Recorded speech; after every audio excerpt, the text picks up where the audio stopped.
Hey everybody, welcome to the Adventist Hoops podcast. Today we're going to be talking about Adventist college basketball recruiting, scholarships, some of the challenges that come up with that. And we're doing something new I haven't done yet, and that is to have a panel of guests on. So today we have three people that are joining me. Brandon Broome, the head coach and compliance officer for coordinator for Walla Walla University. Brandon, you're the first repeat guest on Adventist Hoops podcast. So I hope All that's a right. really big honor for you to be Oh, well, back. appreciate you having me back. Yeah, that's awesome. Also, we have Javier Krumm. He's the athletic director at La Sierra University. Javier, welcome to the Adventist Hoops podcast. Hi, thank you for having me. And finally, we have Joy Hirdler. She is the vice president of financial administration, CFO at Pacific Union College. Joy, I really appreciate you joining us today, too. Happy to be here. So I wanted to talk about this topic because I feel like it's something that people don't have a lot of education on. It's something that everybody kind of talks about, but rarely do we get this kind of group together to actually talk about the realities and challenges and the intricacies of what it is that we're dealing with when we're talking about college basketball recruiting. Of course, this conversation will be athletic recruiting and scholarships in general. So I wanted to kind of just start at the base level, which is recruiting that athlete and getting those athletes into our universities. So Brandon, when you're out there on the recruiting trail, what are some of the challenges that you face just in general of recruiting? And as you are developing relationships, how does the resources that you have available affect what you're able to offer, who you're able to get? Well, that's a pretty interesting We got question time. there. We got time. Yeah. Well, the challenges we face at the base level is always going to be resources. The funding you can offer to a student. All of our institutions, as far as I know, are private, so there is no difference. So that's normally the first question: are you guys a private or public? We're always, we're private. So the price is the price. Other than that is just knowing that who we are, getting us out there, getting our name out there, recognizing where we are, who we are, and then our own timeline. Each timeline is different. So the NAIA level timeline is a slightly different than every other NCAA D1, D2, D3. And just really locking in on the students that fit your demographic. Man, it's kind of an intricate thing. But mostly the challenge is the financial portion of it, for more than anything. I mean, you can meet players, though they're willing to talk to you, and then it comes down to how much is it going to cost me to be there, essentially. So what do some of those conversations go like? I mean, Well, I'm pretty upfront. I've chosen that tact in recruiting, so it helps me a lot to kind of sift through which students could or cannot afford it up front. So we just tell them, hey, we're not a full ride school. We do offer academic and athletic scholarshiping here, which is great. It's better than nothing, and we're doing well with it. But we do not offer full rides, which is a difficult component to be fielding a competitive team overall. And then we go from there. So they normally just ask. I try to fill them in a lot. A lot of times you talk to the athlete first, then the parents come in, and a lot of parents don't understand about the difference between athletics and just regular academic enrollment and how that works. And everybody thinks there's unlimited full rides across the board these days. So every single athlete thinks they're a full ride athlete, and every single parent thinks their student should get something. And that's just not how it goes. and everybody feel free to just jump in to the conversation if you have anything else to add throughout this episode. Javier, I'm wondering from your point of view, why should an institution value the athletic scholarship funds that it does have available, maybe compared to the other types of scholarships that are out there? Well, that's an institutional decision usually on where they're going to put their money, how they're going to recruit. I mean, the three institutions you're interviewing right now are tuition-driven institutions. And finally, in our case, our institution, after 15 years of looking at strategic plans, figure out that athletics is the way. This is going to happen this coming year for us. I I believe that athletics is one of the greatest, ways to do it. And the scholarship, the athletic scholarship, is the single best tool that a coach have in his hands to bring a student. You can be the most charming coach.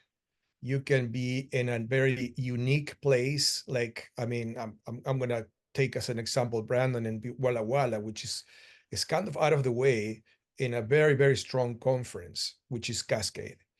That conference, if you look at all of the rivals of Brandon, those institutions have to use and invest, and I'm going to use the word invest, a lot of financial aid in student athletes to attract them because it's not a usual place to go.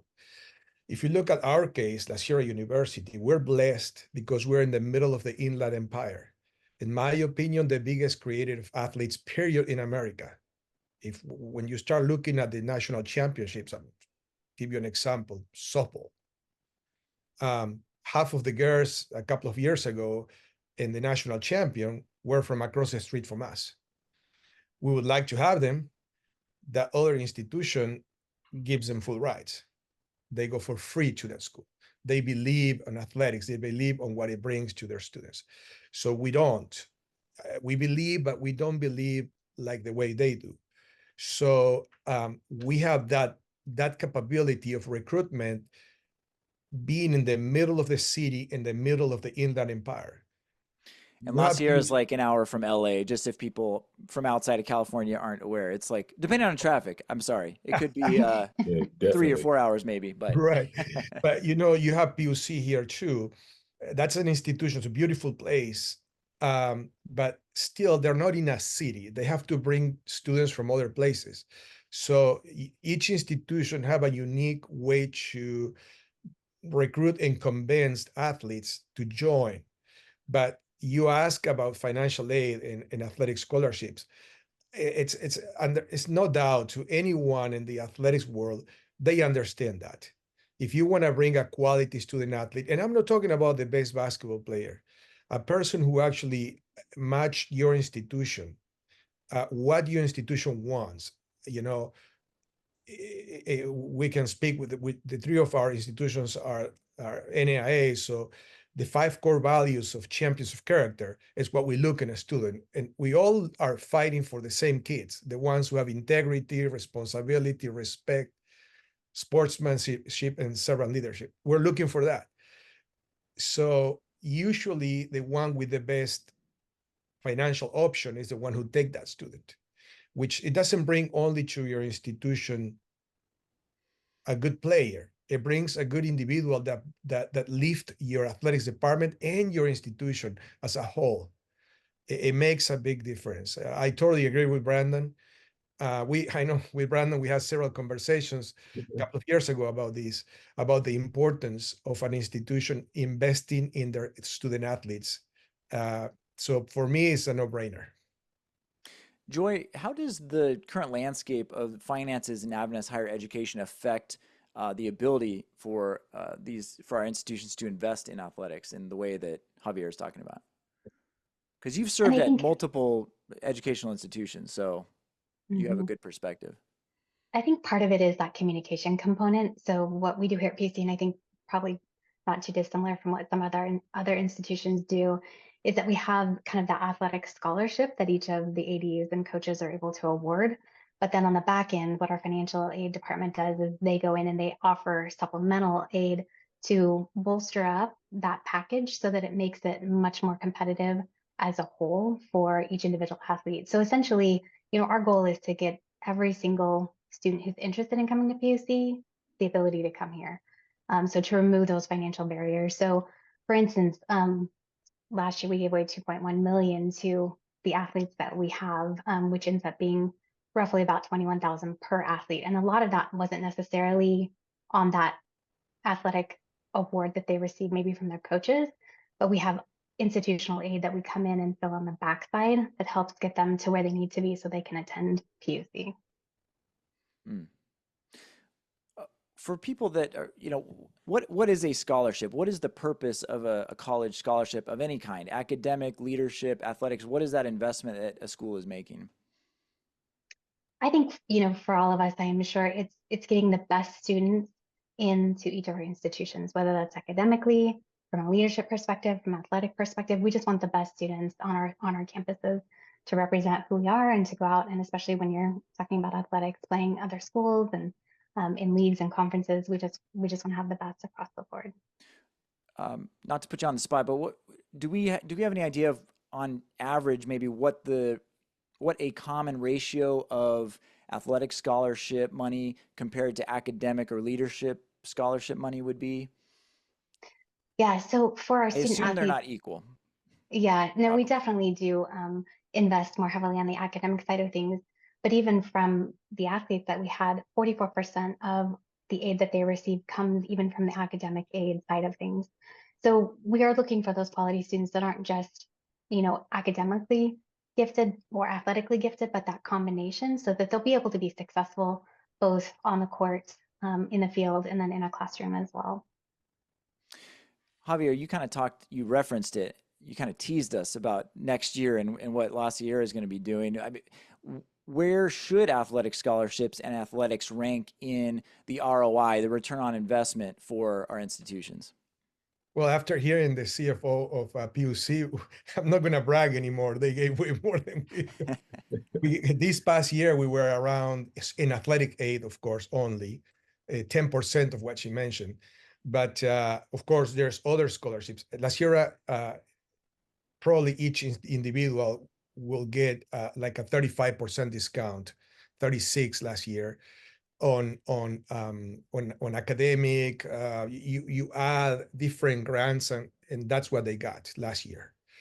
What we're doing this coming year is we made an agreement with the institution. We're going to double the amount of student athletes, and with that, we're actually having 3 times more athletic scholarship than we had before.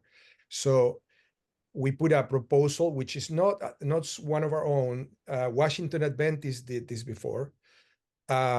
It's like, for instance, if my baseball team bring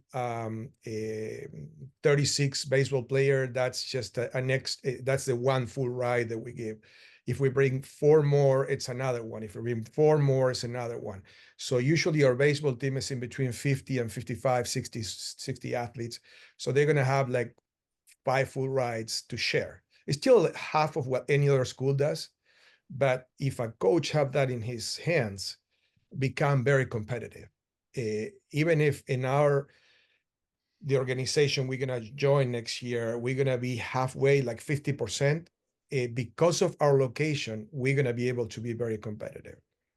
But yeah, we are, our institution, our board of trustees, this past year accept our proposal. We in the last 15 years, we present around 17 different strategic plans. Some of them probably they never read it because they're like a thesis. They're like 75, 80 pages explaining this. What really helped us was not the EADA reports. Actually, I can see Brandon's badges, I can see PUC and the EADA. You can't lie on that. The equity in athletics is there. It's got to be in your website. But what really helped our institutions is what you mentioned before, is return on athletics. That document made by the NAIA really, really helped some of our institutions to have our administrators opening their eyes on how much they are getting in return. I brought personally Alan Grossbeck to our institution, and I'm going to bring him again this year to talk to our administration about that. Alan Grossbeck is the brains behind this software, the person who invented in the NAIA this. And then last time he came was in 2019. La Sierra University was the first university who sent every single piece of data to the NAIA for them to investigate.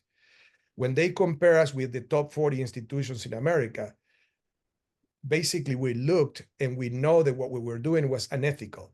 We were investing too little in the student athletes. We were making it between 4.5 and 7 million a year in return. So we were getting too much in return. We should have invested at least half of that money back in the student athletes. So it took me like 5 years to change this after that. And now our return on athletics, of course, we'll bring in more players, more student athletes, which is, I mean, Brandon can speak about that. You know, you have a basketball team of 12, 14, you're good because you play 5.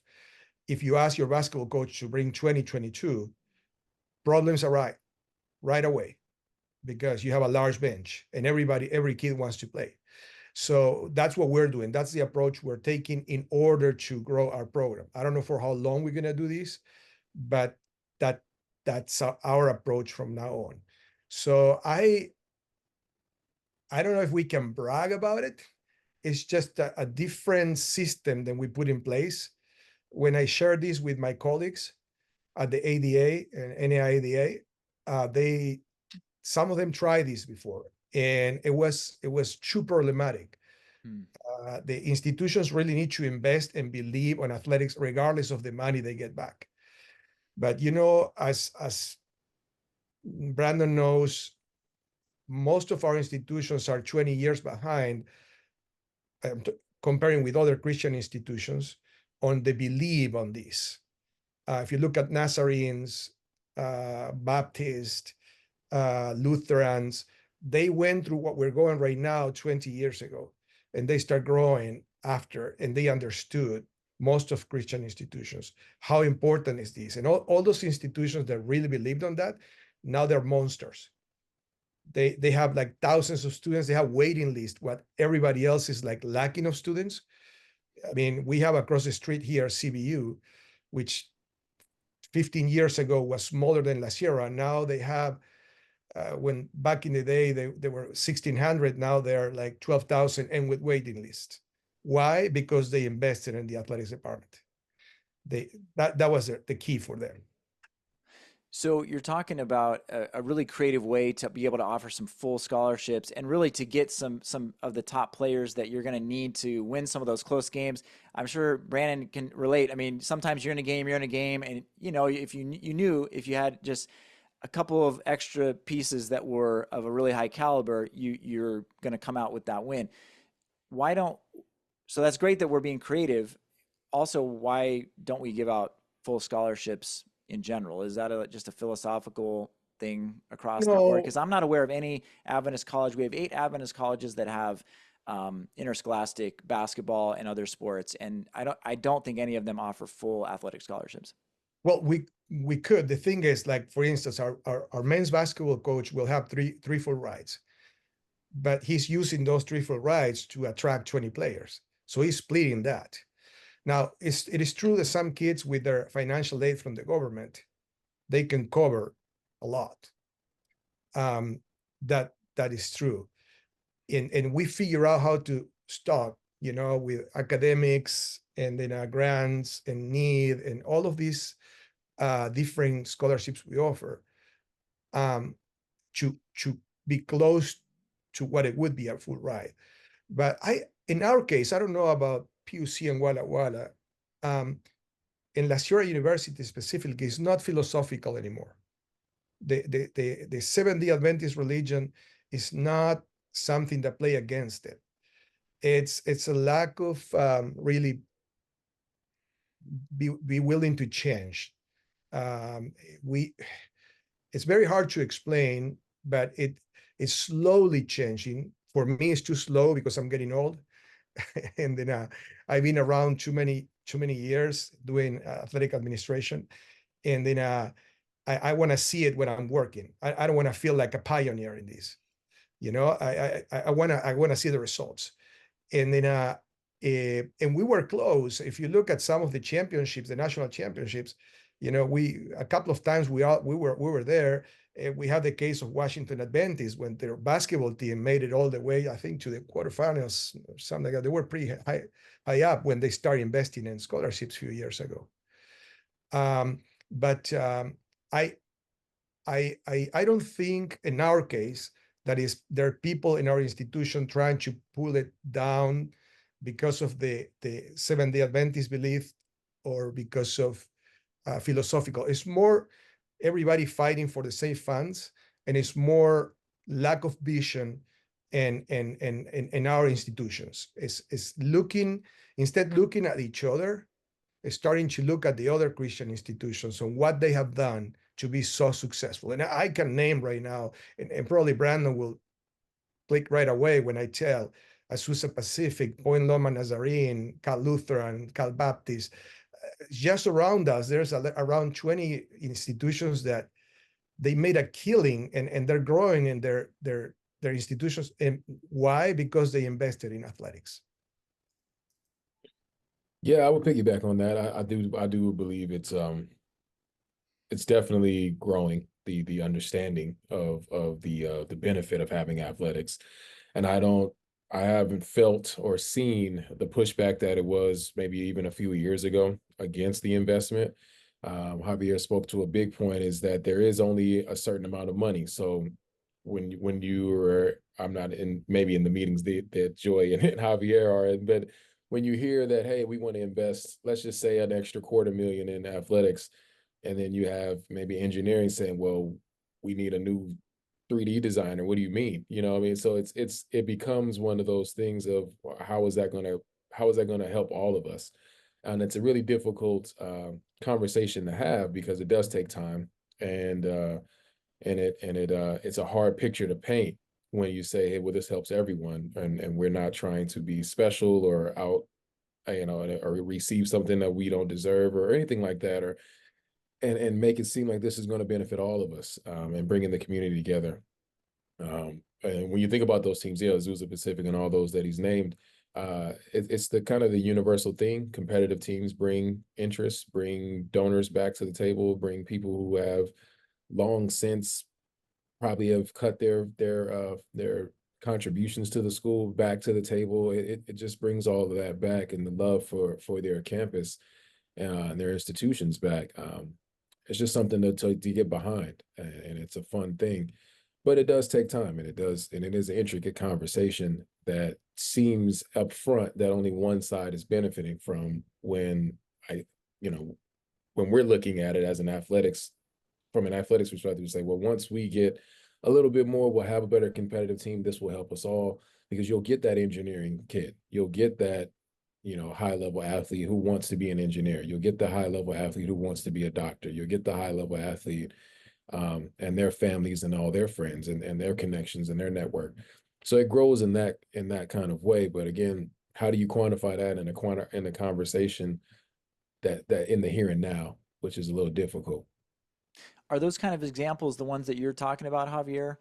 That Brandon just listed off, donor attention, a lot of just positive momentum around the school that drives more donations, it drives more partnerships? Or what are some of the specific ways when you say that an institution is investing in athletics and then they see this big boom? How does that actually mechanically happen? How have you noticed it? Well, before I go to the donations portion, there is something that Brandon said that is very important. They're seat fillers, the athletes. You don't have to open a new program to bring 200 athletes. You just pay one coach or two, and that's actually in itself is huge for an institution, because in institutions nowadays they're lacking students like us.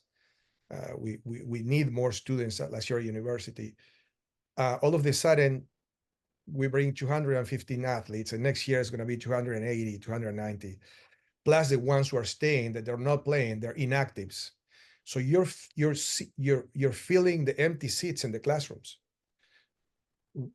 They spend the same amount of electricity. they have to mow the lawn anyways. So that's return on athletics. That's one way. Now, you mentioned donors. I can give you the example of La Sierra University. We were the first advisory board created in 2010, and then other ones were created after us. And then I put the name advisory board because if you say booster club, sounds too much like a high school, and people don't want to go to those meetings. The advisory, they advise me, and then what I'm doing is I'm trying to ask him to help me to look for funds, but if you look at that, you say, how that affect our two galas that we had here in the convention center were probably the top 2 or 3 events in the history of La Sierra University. I mean, we had in one gala Tommy John and our Frank Job gala, which there was like 1,500 attendance. Tables were like 1,500 a table.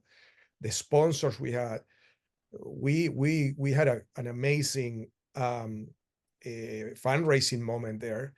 2 years later, we brought Bill Walton, and all those people. They're famous, of course, but they're friends of our friends. There's people helping us in La Sierra University because they believe in our program. And then those big events that we had in the convention center highlight La Sierra University back in 2015, 2017, in ways that no other thing would highlight our institution.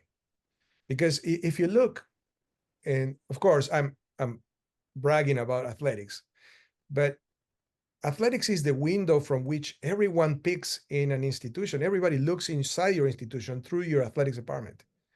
It's the front porch of your institution.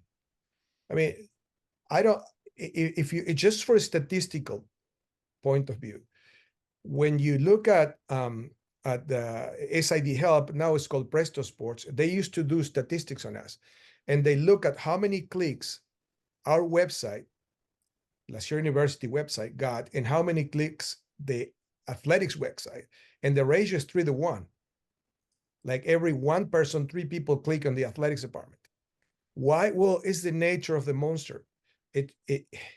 That's what people look. If majority of the people open the newspaper, well, hold a second, I'm getting too, people don't open the newspaper anymore, but they go through the sports portion. And college sports in America, it's the way. And then in majority of cases, I mean, I'm speaking here in South California specifically, the institutions with successful athletics departments is the ones who get the most flow and people checking. So when you have a sponsor, the sponsor want to see, like in our case, Hampton Inn, one of our sponsors, which is one of the Hiltons. They look and who comes to our website. They have the data, and they pay for it. And I can keep going over and over because that's the main thing that I do. I look for fundraisers. I look for sponsors, for donors all the time. I'm not in the recruitment business anymore. I used to recruit a lot. I just leave it to my coaches now. So, but for me, it's pretty clear. And I'm trying to sell this in our institution. I'm like a salesman, and personally, I believe in our institution, like 80% of our faculty and staff are in favor of doing this, which 15 years ago, 80% was against. So it took us an ant work to help people understand why we do this, and how important it is, and where our salaries are paid from. Where is that money coming? Who are our customers? Well, that took a group of people to do and to work. And then, and of course, you always have little things in your way, little rocks in the shoe, like, because athletic in itself brings problems. And we know that. But I gotta educate your campus on this. On why we do this, and having those big events, those galas, those fundraisers really help.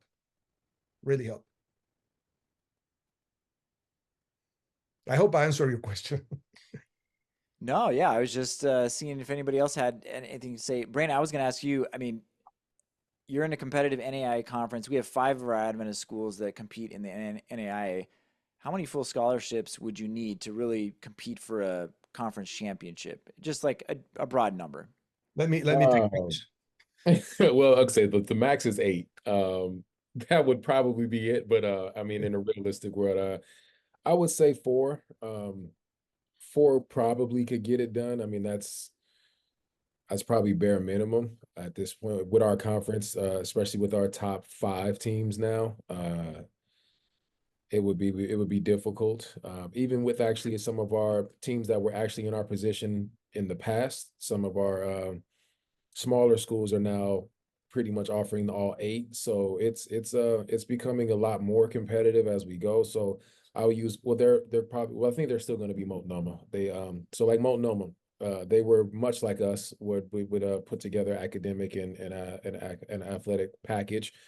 In the last couple of years, their admin has agreed to the investment. So in the last 2 years or so, they've been able to get, all 8, the equivalent of all 8 full rides, and their team has jumped, you know, pretty significantly in the last year or so, for just as far as the quality of players they have. So like when I say like quality of players, I mean it's hard to quantify right here, but let's just say when I first got here in 2019, the average height on their team was about 6 foot even, right? All the way around. He had a lot of shooters, a lot of small guards. And then in the last 3 years, they've probably jumped up to 6'3", 6'5", right? So you have 2 bigs now. They used to have 1 big, kind of like, us. You can, so you have 2 guys that are 6'7" that can go. You got 2 guys that are 6'5" that can go. You got 2 guys that are 6'3" that can go. So now you have this other team to deal with that used to be 10, 11, 12, 9, 10, 11, 12. We have 12 teams. And then, now they're fighting to be in the top ranks of things. Bushnell I think had a more significant investment over the last couple years. So they were always pretty good, but now their teams are pretty solid. So recruiting is always, at the end of the day, like Javi said, no matter how great you are, or how much you may even bond with the student doing through the recruiting process, it's always going to come down to the finance. And the hard part is, we offer great product as our institutions in general, right? A great environment, great student to teacher ratio. We know all those good things. The hard part is a quality student, where we talk about high character kids coming from great families. They understand the value of a dollar. And unfortunately, even though we have a great environment, and the one they may even appreciate more than where they end up going, it ends up being just a cost analysis for most families. And that is the difficult portion when it comes to recruiting. They love the campus, especially, I mean, the biggest part, I think, for all of our schools, especially Adventist ones, is getting them on campus.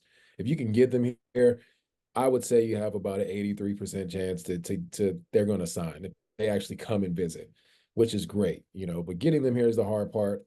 And then when they come, they love it. And then, sometimes you get the kid, and most of the time it's like, hey, is there most of the time when you get that phone call of, hey, we need to talk, or can I talk to you? Because most of the time the student's not reaching out as often as you think, and it's mostly you. And once you get that text, you're like, oh man, which way is this going to go? And a lot of times it's like, well, can we get more finance? Is there any other aid we can apply for? It's like, man, I'm sorry, this is as far as I can go. And then it's well, coach, I really loved it. I really love the campus, but I'm going here. And mostly it's financial. Even when there's a better playing opportunity, it's too bad too, because we have some really great Adventist players that would love to play for an Adventist school, but financially, if it comes down to it and they get a full ride somewhere else, and if they have really no other option financially, like, you understand them going somewhere else. That's one thing that I wish that really bugs me, because we have some really great players that end up going to play elsewhere. Is there any way, explain this, Javier, you might be the best person to talk to this, or Brandon too. With a booster club, is there any way to get outside funding to be able to fund some of these players, or is that illegal? Is that against regulations? No, we could. Once when the donations come in the institution, it's their institutional money, so you can actually scholarship with that. Actually, in our case, those 2 galas we had were specifically for scholarships. So it was in my discretion to do that. And that's how we got so strong in soccer at that time, because we brought foreign players. That was one of the teams that really benefited from that. So you can use those funds, donations. What you can do is you can't have a donor giving money directly to a student unless they pay their tuition, and that's their own thing. But we can't be in between. But once when the dollars are in the institution decides where to go. So we can use donor monies. The problem, and I propose that, but in order to have, let's say, the 2.1 million that it was mentioned here before, you need to have an endowment of what? 20, at least 20 millions in the bank or more. So I'm talking about just for athletics. Yeah. Our institution's got like $100 million endowment, but how much of that, there's a very small percentage of that goes to scholarship, and that's spread evenly in our institution. That it wasn't 36% discounts last year; it's going to be 39 this coming year, but it's still low. If you look at the average in America of a freshman discount, it's 56%. That's the average. So we're 39. I don't know how it's PUC and Walla Walla, but it's pretty low comparing with the average. Of course, we put the athletic scholarship on top of that, and that makes it attractive. But you mentioned something that it's sad. It happened to me many times in my 15-year tenure at La Sierra University. Is that Adventist kid that wants to come to your institution but can't afford it. And there's no way, you can't scare the kids with the Sabbath anymore like they scare us when we were kids.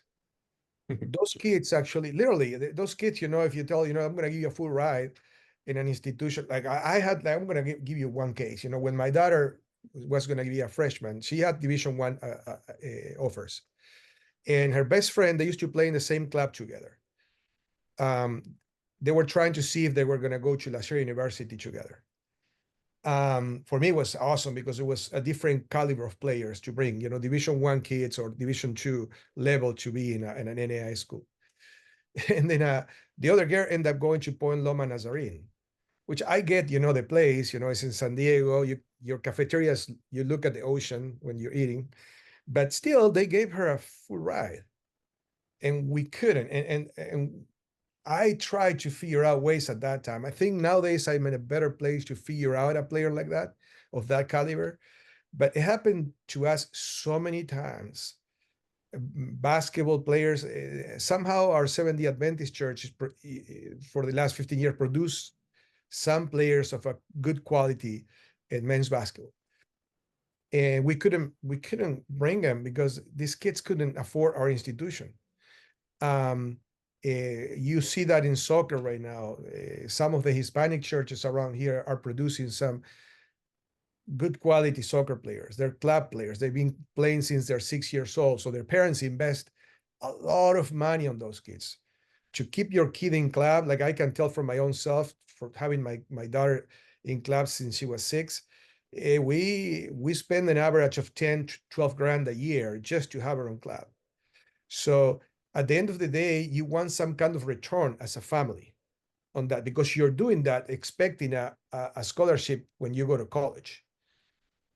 And I've seen this over and over happening with Seventh-day Adventist kids, good kids with the desire to come to our institution, but we couldn't afford them.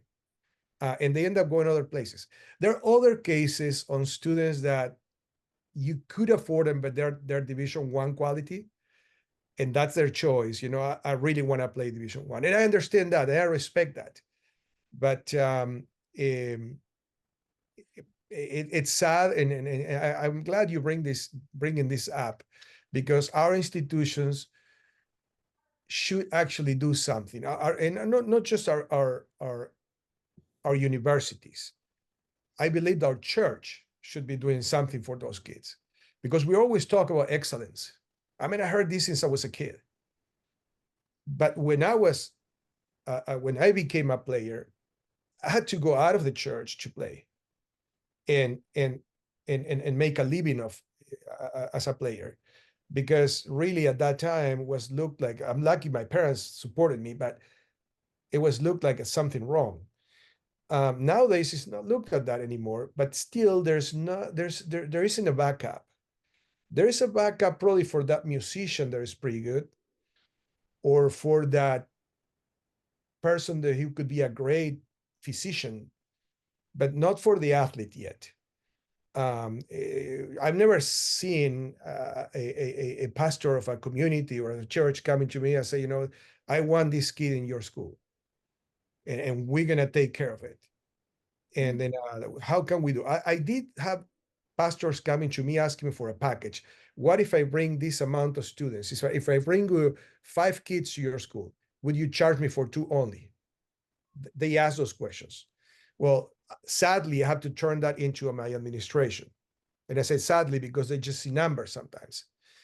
But in individual cases, I've seen it happen, and I wish one day when I'm talking about institution, I'm talking about the organization, the Seventh-day Adventist Church as organization, start looking at these kids like what they are, future ambassadors, top-of-line athletes. Exactly, ambassadors. Yeah, that's a good term. Joy, what does administration? I mean, this is a big question to ask. So, what would administrations need to see to bring this kind of a priority to athletics? So I guess I can speak for myself. And, when I got here to PSC, I was very curious on how everything was working out from a financial perspective for our athletic program. And just to kind of clarify, so the 2.1 million that we gave to our athletes in the prior year were for all of the categories. So not all of that was categorized as athletic, but some of it was academic and some institutional aid and some of those other factors that we have in our award packages. But essentially, when I've done the analysis, we almost pretty much break even with our athletics, which I'm fine with. But to subsidize it is kind of where you end up having those tough conversations. As long as we're breaking even, I can justify that. It's 10% of our student body. We do, on average, our discount rate here is about 50%, but our discount rate for student athletes is about 63%. So we do subsidize them more heavily. The cost of the program obviously is extremely intensive, all of the chips that are needed, the size of the teams. So for me, as long as we're breaking even, that's something that I can get behind and support. But if it gets down into that, the institution as a whole is subsidizing this program, that's when we start needing to have other conversations. So if it was making money, if it wasn't just breaking even, then that would be impetus for the administration to say, well, this is actually leading us in the right direction. Let's invest more heavily in it. Yeah. And I think, a huge part of it too is we don't have any funded scholarships associated with our athletic program. And I think a big part of that oftentimes is just because we don't necessarily have the records that donors might be able to get behind. But then, it goes back to the athletes and getting the high caliber of athletes to be able to win games so that maybe donors would be able to get behind that. And you're right. I mean, CBU, they've created an amazing program. And so it's kind of, how much do you invest on the front end and hope for that return on the back end? And I think that's sometimes where the rub comes in. Well, Joy, you I believe your son is on a scholarship or was on a scholarship playing golf. UCR, right by Javier? Yeah, University of California, Riverside. So, you've seen the benefits of that. I mean, what place would you like to see our schools get to so that we're able to offer those scholarships? Like how much of a, I mean, on the one hand, Javier is talking about it being a paradigm shifting investment. And then on the other hand, there's the reality of where things are at right now. Like, is there any way that you see that we could, do you have to just take that leap of faith, or is there any incremental way to get there? Yeah. And I think honestly, it is that communication component. I think, the fact that we invest as heavily as we do in athletics, I'm not sure that necessarily comes across. I'm sure each of your institutions may be similar as well too. Good point. So for me, this is eye-opening, honestly, in a way too, because if we have the ability from an AIA perspective to do 8 full scholarships, I look at my numbers and I think, okay, I'm already subsidizing this program to that degree. Why don't we just market it that way? And then we can maybe get some of those more high caliber players to the table. So that's a conversation that we can have on our side just to strategize a little bit differently because we already have the money there. It's just earmarking it in such a way to really market our program the way that it needs to be marketed. Just want to clarify, it's 8 for basketball, but it is Okay. different per sport. But I'm pretty sure the numbers are very close, well, much closer to the maximum for each sport that each institution holds than we think. But yeah, I was just using basketball as an example, so I don't want you to go back Yeah, thinking no, thank you. soccer. I think is like 12. So soccer has Oh, okay. soccer has the most, but it's 12. But every eight is the next level, and then I think 5 for volleyball and 3 or so for the other sports like cross country and so on. But Okay. yeah, I think the numbers are a lot closer than we think. Mhm. But I've had a few conversations with our CFO. He's been very transparent with us, at least trying to give us to understand you guys' side. And I'm not an accountant, but you all have had a very difficult ride since COVID, so we just want to highlight that the work that you all do and appreciate it, especially with our, I guess I would say, newer CFOs that are involved. Have been having conversations with athletics. We're not in the dark and not getting shoved to the side and just saying, hey, this is what it is and deal with it. There's been a lot more conversation. So, just highlighting that about the institutions from what I've been hearing from other institutions and what we are experiencing here at Walla Walla is just the open conversation. So when Javier is saying, especially for somebody who's been in it as long as he has, that it is moving forward, it is true. It's not just lip service. It is moving forward. There are a lot of momentum in the idea of how this is going to work for S7 to Adventist athletics. So it's really nice to see, especially since I think most of us, or I think all of us on this call are former Adventist athletes, and wish that what was in place now was even in place when we were going, and then what can be by the time, well, I guess I'm a little younger than everybody, so by the time our kids are there, since your kids are already there, and Kiana's already up here coaching and doing great things, so it's pretty cool.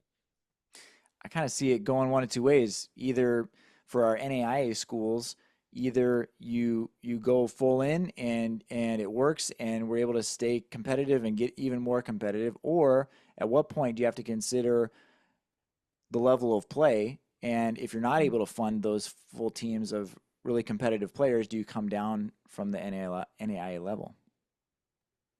I think coming down would be the worst move. I mean, honestly, I think you should only think about moving up from here, as far as just the competitive nature of the young people coming behind us. But I think also expanding the conversation beyond just games, because I think for the layman or for the fair weather person, they only see it as recreational, and athletics as a whole is a career. There's many other spaces besides the person in the jersey, and seeing it as a field. And once you kind of open the mind, because our majors are here. So that's the thing we were just speaking about. We have these majors on every campus: sports management, coaching, so on and so forth. You're right. You want these kids to go in this career, but there's no space for them here, right? So what about the graduates that are coming out of our institutions? There is no space for them to grow or even start their careers in the SDA space, right? So now you want them to learn all these things and then leave, essentially. So I think once we kind of open the mindset that this is a career path, not only just as an athlete, but as a coach, as an administrator, as a finance, there's so many areas that go into it that are career paths that complement our other majors. You can be a business major and still be in athletics. It's a field, not just a participatory situation. Once that that mindset is a little more accepted or even just acknowledged, I think it will change the mindset and the investment in it as well. Were you raising your hand, Javier? Okay, you were No, just fist pump. yeah, I totally agree with Brandon on this, and there are some examples of Seventh-day Adventist students coming out of our institutions.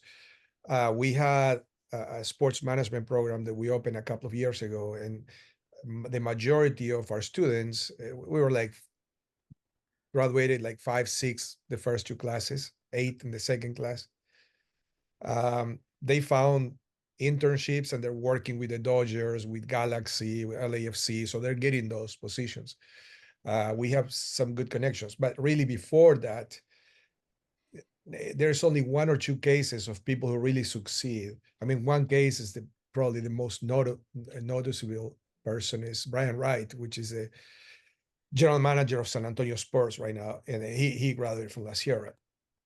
It's interesting because he loved somehow his academic years over here, but his athletic experience, the student athlete experience was not good. Back in the day, to graduate at La Sierra University as a student athlete, you had to be an awesome student because you got a lot of faculty against you, really. Missing a class for a game was like penalized. And that's been changed now. So now he's trying to help us to take the next step on that. But really, I wish, I mean, now I believe Walla Walla is starting this degree 2. Oakwood Adventist is trying to start one too. And what do we do with those students when they graduate? They're going to have to go through different institutions. Are academies starting to look on athletic directors? They want to invest on that? I don't know. I hope they do. But if you see the way they work right now, that's not a priority.